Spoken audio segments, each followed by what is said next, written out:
नमस्कार मंडळी, मी तुमचा लाडका मित्र वरद विजय चव्हाण आणि मी तुम्हा सर्वांचं माझ्या युट्यूब चॅनलमध्ये स्वागत करत आहे.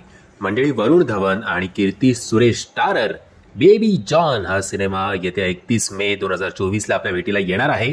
हा सिनेमा ॲक्च्युली याला नवीन साऊथ हिंदी सिनेमा असं म्हणायला काही हरकत नाही, कारण आता काही USP काही फरक राहिलाच नाही आहे. बॉलिवूड असेल किंवा साऊथ इंडियन सिनेमे असतील, असं बॉलिवूडचा एक जॉनर, साऊथचा एक जॉनर, आपल्या मराठी सिनेमांचा कंटेंट ओरिएंटेड आणि ॲक्टिंग ओरिएंटेड जॉनर असं जर डिफरन्शिएट आपल्याला करता आलं तर ते खूप चांगलं वाटेल की नाही.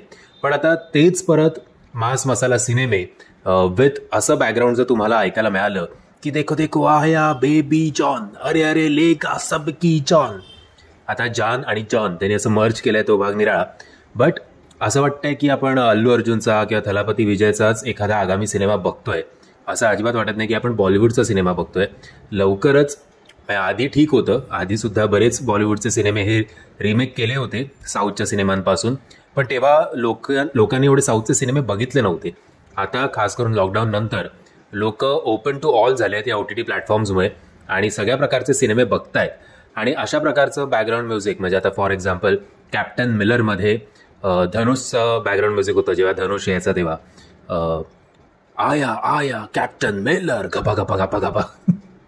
आय मीन हे फक्त आपण साऊथचे जेव्हा सिनेमे बघतो ते आपण एक वेगळ्या दृष्टिकोनातनं बघतो, त्यामुळे या सगळ्या गोष्टी आपण सहन करतो, माफ करतो. पण आता परत तेच आपल्याला हिंदी सिनेमांमध्ये पण जर सहन करावं लागलं तर एक पॉईंट येईल जेव्हा हे सिनेमे काही फारसं बॉक्स ऑफिसवर कामगिरी करणार नाहीत. तिकडच्या स्टार्सना हे सगळं शोभून दिसतं. बॉलिवूडकडनं ही अपेक्षा नाही आहे.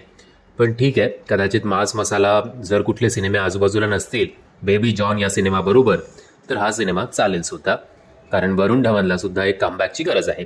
मंडळी, तुम्ही जर हा टीजर बघितला नसेल तर त्याची लिंक मी तुम्हाला खाली डिस्क्रिप्शन बॉक्समध्ये देतोय. मी आशा करतो तुम्हाला हा व्हिडिओ आवडला असेल.